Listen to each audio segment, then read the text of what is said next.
आधी 2 मिनिटं late reply द्यायचे तर तुझे 10 मेसेज यायचे. आता मी कॉल करते तर उचलत नाही, मेसेज करते तर तासाभराने रिप्लाय येतो आणि विचारलं तर एकच आन्सर, बिझी होतो. खरं बिझी होतास का इंटरेस्ट कमी होतोय? सरळ सांग ना, कारण की तुझं हे वागण्याने मला त्रास होतो. तुषा एक विचारू का?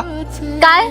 जर मी तुझ्यापासून दूर जायचा विचार केला असता ना तर तुझ्या रागवायचा, तुझ्या अश्रूंचा किंवा तुझ्या रडायचा विचार केला नसता. मी बिझी आहे, हो मी बिझी आहे, पण तुझ्यापासून लांब नाहीये ना. तुझ्यावर प्रेम केलंय मी, फक्त टाइमपास म्हणून नाही. तुला आयुष्यात आणलंय सोडून जाण्यासाठी नाही. जग बदलेल, परिस्थिती बदलेल, पण माझं मन बदलणार नाही. अरे मग इतकं प्रेम करतो तर मग बिझी काय? अगं प्रेम आहे म्हणून बिझी आहे. आज वेळ देत नाहीये कारण की मला उद्या पूर्ण आयुष्यभर तुझ्यासोबत वेळ घालवायचंय. तू काळजी कशाला करतीये? ये.